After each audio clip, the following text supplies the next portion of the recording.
Hello everyone, welcome. I'm UTC President and CEO Rusty Williams, and I want to thank you for joining us today on this edition of the UTC podcast that we call The Intersection. Now we call it The Intersection because our members in this organization sit at that intersection of technology and the delivery of reliable and cost-effective utility services. We're sitting here today in Minneapolis, Minnesota. I'm sitting here with Tony and Steve. We're beginning our annual conference. We do that every year in May, June, depending on when and where. But one of the things we do every year when we do our annual conference is we have the election of our officers for the upcoming year.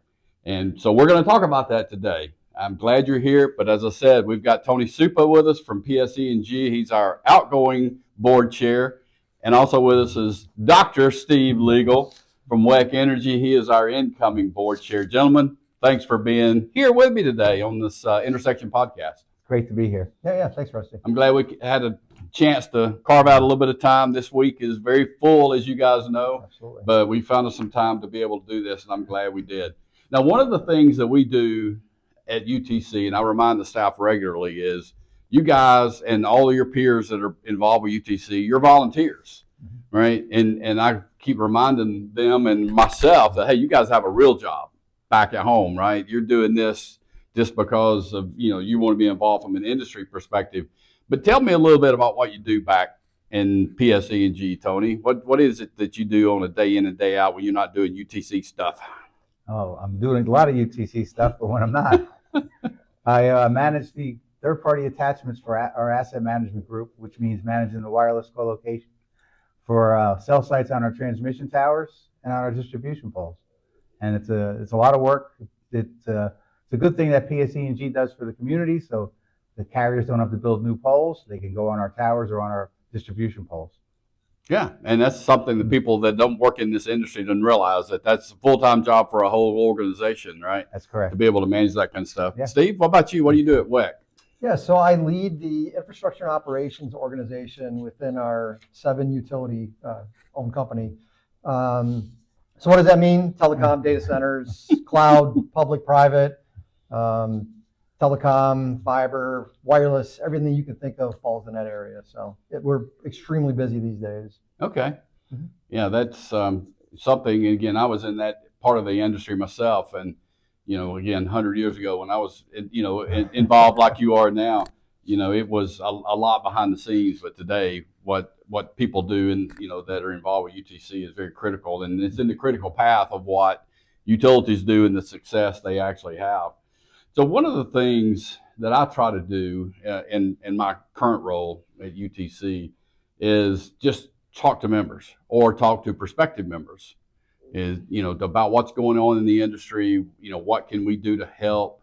And Steve, I know you do that a good bit yourself, and talking with like companies you deal with or other utilities as well. When you're talking to utilities or whether it's vendors or utilities, either one, how do you describe to them the value of getting involved with an organization like UTC? Sure. So interestingly enough, it starts with how they're helping us solve our problems, right? So what have they done to help WEC respond to the business needs, whether it be IT services or our actual clients or customers out there? And then I believe that I can help connect the dots, right? Say, hey, have you ever heard of UTC? And oftentimes it's, no, I haven't. Those are mostly IT side organizations.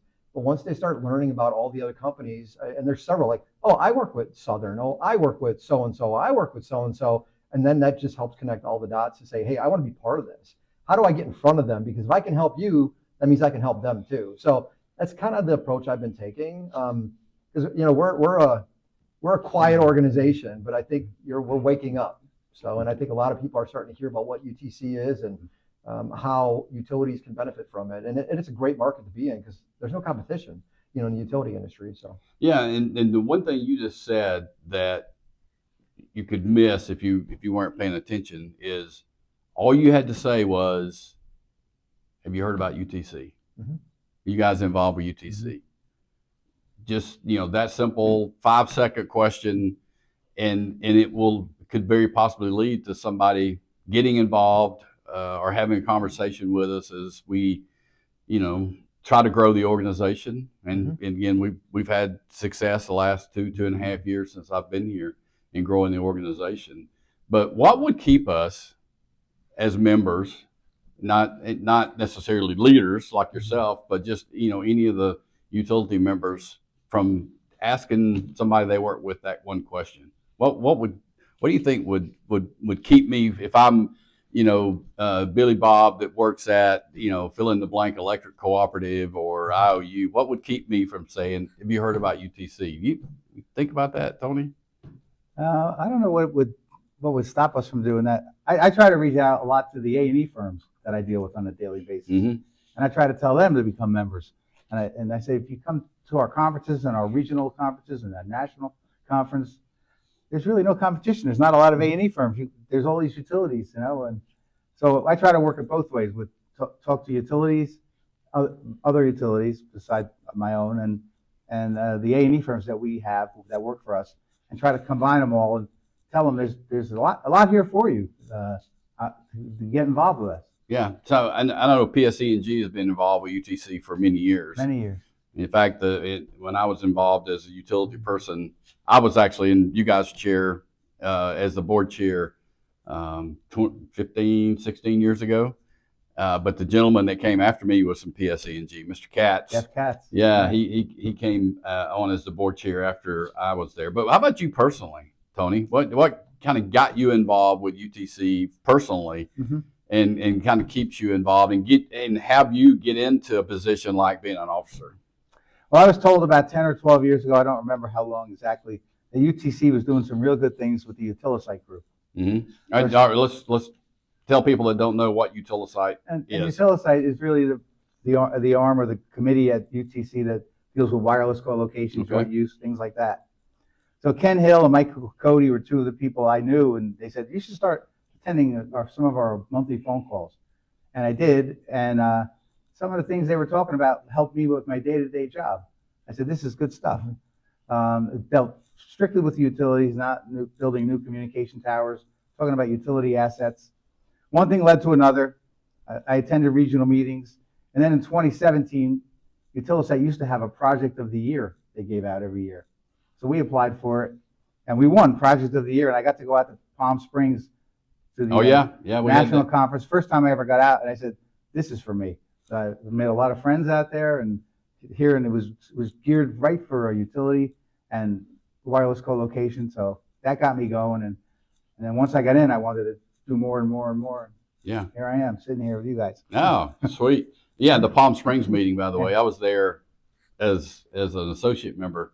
It was the first time I ever sat through an actual earthquake. Yeah, I remember. We had a what was it, a 4 something? Almost 5, I remember. Yeah, it was just enough that you could feel the movement and all that kind of stuff. That's weird how we remember all that stuff.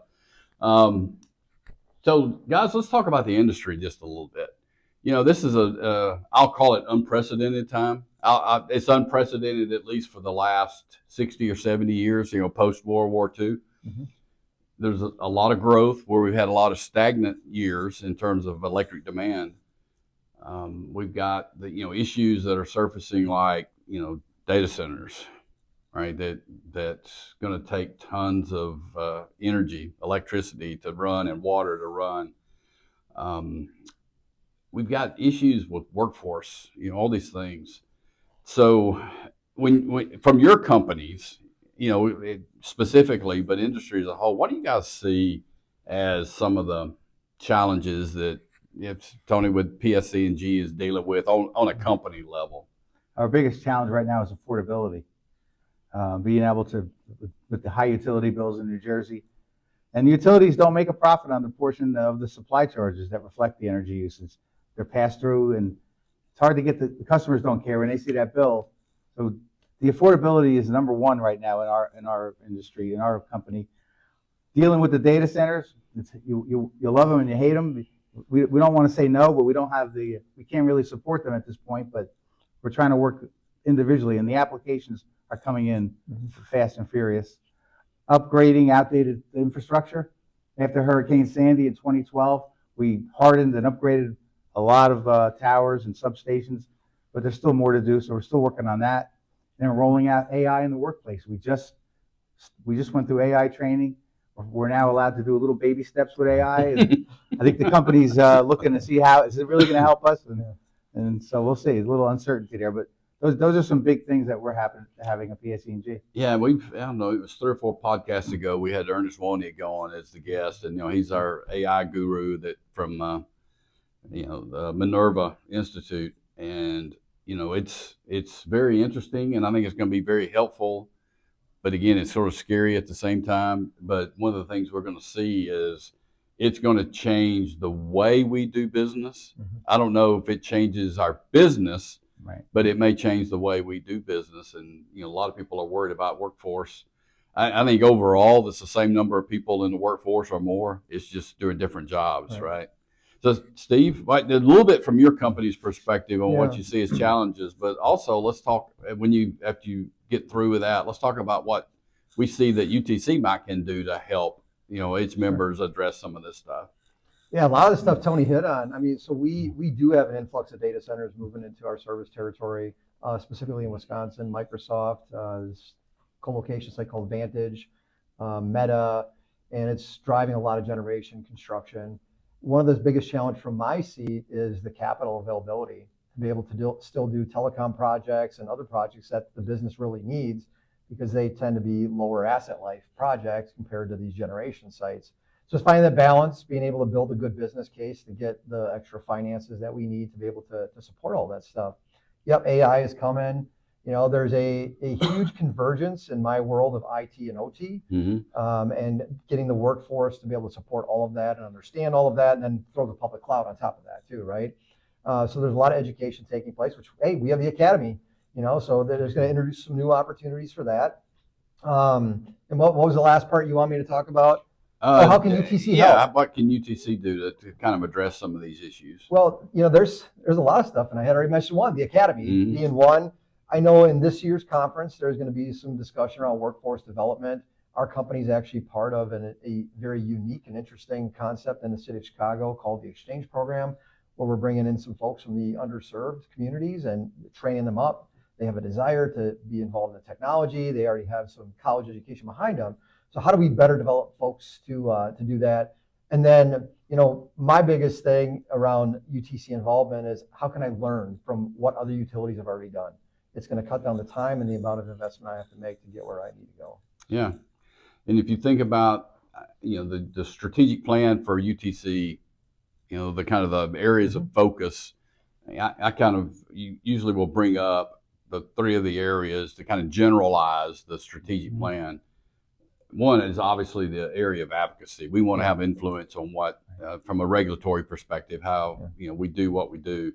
But the other is things that you just mentioned, right? One is, I refer to it generically as information, but that includes training as well. Right. And so that's one leg of the stool. And the other is just the idea of engagement with each other, right? So being able to network, get to know the people that's in the utility next door. Right. Or somebody that while you're here, like this week at this annual conference, you meet somebody on the other side of the country. Right. But he or she is in a similar role that you're in, and making those connections and going, hey, I need to call that person and find out how they did what they did. Or I heard that they really, we're honest with each other, right? Absolutely. And when we hose something up, or it didn't go completely the way we wanted to, we're willing to share it. Yep. Right. We wanted to get into the fire protection, fire warning system in New Jersey, where some of our distribution lines go through heavily forested areas. So I had Mike Unser from SRP. They gave us a presentation, and Hawaiian Electric gave us a presentation on their fire systems, Alert West. And if I wasn't a member of UTC to get that information, you never would have got it. Yeah. We were able to get those systems. They're already up in less than a year because of our relationships with Mike and with Hawaiian Electric. So the value is amazing. Yeah. And I don't know if you guys have been to the Region 3 meeting, our Southeast region. One of the things that they've done for years, as long as I've been around, so that's been a long time, they have a section where it's just kind of members only, and they talk about things, like that. What went well, what didn't go well, and they actually do present an award to the person that either told the best story or Good way to put it. yeah, the Tarfu Award. You can figure out what things are really. But it's that sharing, right? Hey, this happened to us. Let's all learn from it. And so that's part of that engagement, right? Is let's talk to each other, even whether it's while we're at these meetings or it's sometime subsequent to that. Then we're able to, share without fear, without shame. I mean, we're all brethren and sistren. Sistren, is that a word? We're all brothers and sisters in the business, and that's the way we learn, or try to avoid having some of these things pop up. Yeah, and to Tony's point, I mean, with time and money working against us right now, if I can learn something quickly on what worked for another utility and it works for me, that's a bonus. Absolutely. All right, so you guys have been on the executive committee now for the board for a couple of years. You're going into your third year, finishing your second year, going into third. You're finishing, Tony, your third year, going into your fourth year. That's right. So if people were to look at what an officer does or what kind of commitments you guys make, it is a commitment, and we always appreciate people that are willing to serve as a board officer. What would the average member find surprising, do you think, for what you guys do as you're going through the chairs for the board? Steve, what do you think? Well, I don't think it's a huge time commitment, right? But what I think members would find most surprising is what I found most surprising last year when I walked into your morning roll call and saw the staff interacting and talking about the day's activities. Because I used to just show up at the conference and be like, oh, this is really cool. But to see the interaction and collaboration and just the dedication that they have towards really serving the utilities that are there. And in my short 2 years being on the executive committee, having attended several regional meetings, really just to see the similarities and the differences between the meetings, but really just to see the passion in the people, I think is really, really cool to be able to see it at this level. Yeah, passion is a word I use a good bit with the staff. Being in the nonprofit world, it's always a challenge because you never have enough people, you never have enough money, and so it's a constant balancing act of what we can do and provide. But the staff does do a good job in preparing, for events like this. But even the small events or anything else that we do, that's the case. So Tony, as you're winding down your year as chair, what are you going to take away? What's the most rewarding part, do you think, of so far in your time as an officer? I'd say for me, it would be the responsibility to the organization. I take it serious. It's a big responsibility, and it's also a responsibility to all those who served before me, like you. Don't mess it up. Also, relationships with the board, the members, and the staff, especially with the executive committee, some close relationships have built up over the years. We talk almost every Friday. And the other thing is getting to, almost like what Steve said, getting to see how things are done behind the curtain at UTC with the staff and how much work the staff puts in. I don't think the members would realize that. Yeah. Quality is not an accident. No. Yeah. Right. You put the time and the effort, and all the staff absolutely does that. So let's kind of step away from the business just a little bit and see if we can learn a little bit more about you guys. All right. Ask you some different types of questions and see what kind of answers you got. One of the things I like to do, some days you just get brain dead, right? And you need to find something to either watch on television or on your phones or pads or whatever it is that you do just to kind of, relieve a little pressure. Sit and scroll videos. All right, I do that myself, and there's certain things that I see. I told you guys earlier, screaming goats. If you've ever seen the screaming goat videos, that's me. What do you do when you're brain dead and you're just sitting there, at 8 or 9 at night or whenever, and trying to relax a little bit? Well, you do anything like that, Steve? No, unfortunately I don't. But as you're talking, I almost bust out in laughter. My daughter's going to kill me if she watches this, by the way. My daughter, she's a junior in college now. She has these weird things about her where she says she's on the Maynard Road, or she needs to put something on the windsill. like, what the heck is a windsill? What she meant to say was like windowsill. But even to this day, she is convinced those are the words to be using. And that came to me. But yeah, I mean, I watched some Army fail stuff back in the day. But as far as like scrolling through, screaming goats would be funny though. How about you, Tony? How do you relieve your pressure? I watch the Yankees every night. Well, that may not relieve pressure. It doesn't relieve pressure. But they did get beat last night, right? They did get beat by the Sacramento Did the A's. Brewers beat them a couple weeks ago? Yes, they swept them. Okay.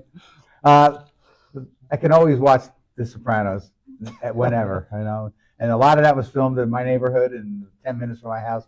But that one and Curb Your Enthusiasm. Between those two, I can never stop laughing. And with The Sopranos, it's fun. So that keeps me going on when I have nothing planned. Yeah, for me on TV, it's Seinfeld. Well, I was going to just say that right now. Seinfeld and Kramer comes scooting in the room. Oh gosh, how about pop culture terms? These terms pop up every year, or things become the thing to say, or whatever. You got some of those phrases that you hear all the time. Just go, I wish that would just go away. Yeah, low hanging fruit. Circle back. And work smarter, not harder. I just can't. All three of those. What was the term yesterday in the restaurant that she kept saying to us? I can't remember it now, but I said that must be a Minneapolis thing. Oh, right on, or right on, yeah. Right on. Everything she said, right on. And I'm like, okay. Oh, you're too young for that. Yeah. Anyway, that's the 60s That's a 60s term. Yeah. I'm not quite that old, but this gal was much younger than I am. Everything was right on. Sweet. All right. For me, it is a couple. But the primary one is, it is what it is. Yeah. Mm. You hear that a lot, right? And we're going, just tell me what it is. You don't have to tell me that. Yeah. All right, a couple more. One food that you like that other people think is absolutely disgusting. Oh, that's a good one. What do you think? For me, it's octopus. In Italian, we call it polpo. So grilled octopus. You put it on. It's a big Mediterranean dish. You put it on a salad. It really does taste like steak when it's grilled, and it's. Oh, tell me, they don't. I'm telling you, it tastes like chicken. No, right? not chicken, steak. But no, grilled octopus is delicious, and most people probably find that hideous. Oh wow. Yeah. So back in the day, it's been at least 10 years. Growing up, my grandparents would always throw the turkey gizzards and stuff in with the turkey and make it, and. So when my wife and I got married, I decided to do that, and she finds it completely disgusting. So, of course, I'm not allowed to make them anymore. Yeah. I wouldn't say I like them or love them, but it was something I grew up on that it wasn't bad. But. Yeah, I remember my grandparents, when they would kill a chicken or whatever, it was the only thing that was left unused was the feet and the beak. Everything else in between, they figured out a way to use it, eat it, maximize fix it. The efficiency. Yeah. That's why they call it booyah. For me, I know Steve likes to hunt some. And I get out in the woods and hunt a little bit. I always take with me in the woods Vienna sausages. Vienna sausages, little cans of, when you look at it, it's like packed in, is that something between wax and grease? And you have to kind of, but that's, it's Vienna sausage and a little bit of crackers. That's all. We used to eat that in the military instead of the garbage they gave us. Both are similar, right? All right, last question. If you could have dinner with any sports figure in history, who would be? Babe Ruth. I would say it had to be a Yankees guy, right? Yeah, that would be interesting, knowing at least his persona and lived such a storied life, and he was the best baseball player ever on beer and hot dogs. So yeah, before they started actually getting in shape and all that kind of stuff, right? Oh, okay, that doesn't surprise me. How about you? And not because I'm a Packers fan, but Vince Lombardi. Really focused on his leadership, right? I have several of his quotes. And I just love the fact that he leader first, and he can motivate a team of misfit toys and build a championship. So. Yeah. So mine's Tiger Woods. Now, it's not posthumously, right? He's still around, but I enjoy golf. But somebody like Babe Ruth or Vince Lombardi in his dominated his sport, right? So understanding the mentality and just hearing from that person, I think that would be interesting to do. You still got a shot too. He's still with Yeah, us. I put feelers out. I don't know if you guys know this or not, but I put feelers out occasionally, and I'll take a long shot. I'm too dumb to know I shouldn't be asking for, Right. meet this kind of person or that kind of person. One of them I've got out on the table is Elon Musk. I said, anybody can get me in front of Elon Musk for lunch or something, I'll make it worth your while. And again, that's a moonshot, no pun intended. Yeah. But we'll add this one to the list. See if somebody, and first thing I'm going to tell him is hire a driver. Because I've heard rumors. Or walk. He is not the world's best driver. All right, last question. Tony, we talked about this, you're coming to an end, your year as chair coming to an end. What kind of advice have you got for Steve as he starts his year as you end yours? I thought about this one, and be yourself. You're Steve, and you're awesome. Have strong relationships with the board, the members, and the staff, which I believe you already have. Be a good communicator, and be consistent. So people know what they're getting, and I think you're going to be a great chair. Well, thank you, Tony. So what are you looking forward to as you look into it, Steve? You look back at at least the chairs in my memory. I've been in the utility industry 12 years now, and I think some of the folks, they've all made an impression on me, right? So back to some of the things Tony said is, how can I leave an impression on the next, right? Or help develop the person to be the next. And it's not to change things, but to keep this thing moving forward and the momentum that we have, and bring it right back to the beginning. The only way to understand the value of UTC is to get involved, right? So how can I help motivate people to get involved by me getting more involved, right? Not to build this monstrosity, but again, to better the industry, to better UTC, and really just give people an opportunity to be themselves and bring their smarts to the table. Yeah, and this is a great opportunity to have a greater impact. Yeah. So one, it's you take back to your company things you learn, right? So it's good for your company. But what officers do is good for the organization, but it also impacts the industry. Yeah. All right. So if you think about it from that perspective, it's, we're working to make this industry better, not just this organization or, one particular person. And the one thing you always say that you didn't just mention is it goes by in a hurry. Yes. Right. Yeah. So we're busy all throughout the year. So you'll spin around 3 times and you'll be here next year with the next person. And Thursday night, all those LEC guys, they're all going to tell you how fast it's going to go.